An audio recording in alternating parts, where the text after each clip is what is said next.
What happens if you don't meet your deadlines to buy a house or you don't close on a house? That's what we're talking about today.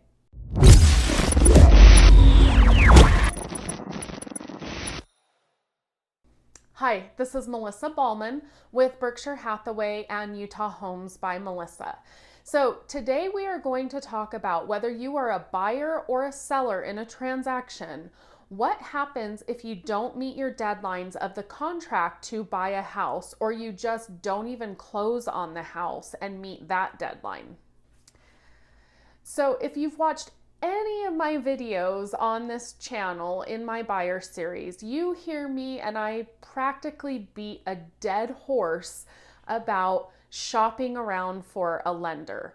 But we haven't really talked about this aspect of why it's important to shop around for a lender, and that is when you shop around for a lender and you have a couple of people that pulled your credit that you're working with and trying to get the best rates. What happened today for the first time in my 14-year career can possibly be avoided.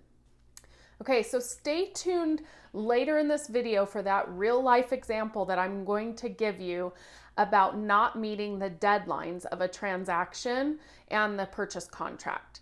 But when you're purchasing a home and all parties have agreed to the purchase contract, you have a few different deadlines. You have your seller's disclosure deadline, your buyer due diligence deadline, your financing and appraisal deadline, and your settlement deadline.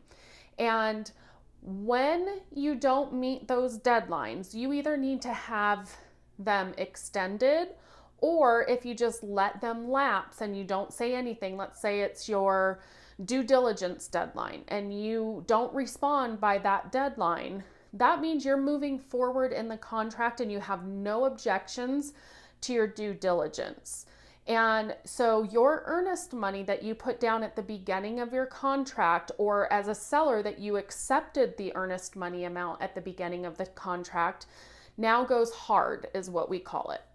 So what that means is when your earnest money goes hard, you are no longer able to have that earnest money protected and returned to the buyer in the event that something happens after that deadline that is involved. So let's say we have our financing and appraisal deadline. That means if that deadline has passed and after that your lender comes back and says, oops, sorry, we can't give you a loan. Well, sorry, buyer, you just lost your earnest money and any fees that you've paid up until that point for inspections or appraisals, that earnest money actually is released to the seller as damages for you not performing on the contract.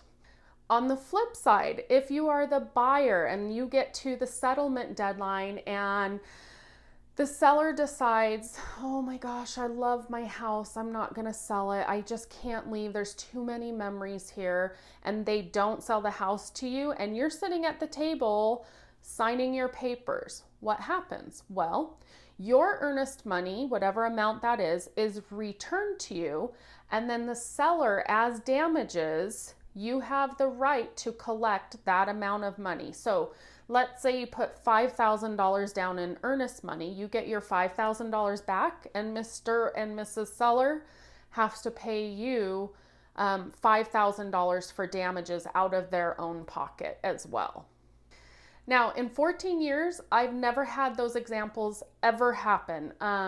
We have always come to agreements on either getting extensions or whatever the situation. Every situation is different. I'm not going to get into every single one. But until today, I've never had a client miss a deadline. And today we did not close by our settlement deadline. So here's what happened. My buyers were referred to a lender by a family member. As I do with everybody and in all my videos, I encouraged them to shop around and check things out, and they wanted to go with this lender. Fine, I can only lead the horse to water. I can't force you to do something, right? So we get now to financing and appraisal deadline a few weeks back, and the lender did not have everything in order, so we got in an extension and signed extension agreed to. Okay, so we have our extension because the financing and appraisal deadline is here, and the lender can't perform on that. So a few days go by after that extension, and we find out that they're not going to be able to, the lender isn't going to have everything in order to close on time, which was on June 16th, 2020. So we get an extension for a couple of days, like we were told. That new extension date comes, and they still don't have everything done, so we have to ask for another extension.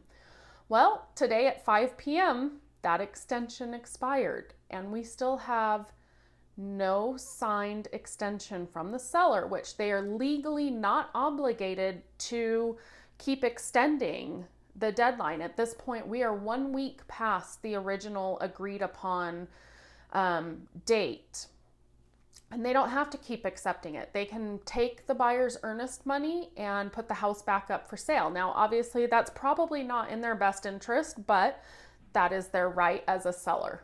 So just to clarify, there was nothing in this transaction that my buyers did wrong. Everything was turned in and submitted on time. The lender keeps saying, oh no, this is going to close, this is going to close. There's nothing wrong with the buyer. So things like this happen that are completely out of your control as a buyer, a seller, a real estate agent. So you don't know what you don't know in hindsight. Obviously, in 14 years, I've never dealt with this. Moving forward, will I always tell my buyers this story? Absolutely. I will always tell my buyers this story moving forward to encourage them to shop around. I hope you enjoyed this video. I know it was a little bit heavy, but be sure to subscribe to my YouTube channel. I drop a new video every Friday, and click the bell so you're alerted to that. As always, if you have any questions or you want me to cover a topic, reach out to me directly or drop me a comment below. Have a great day.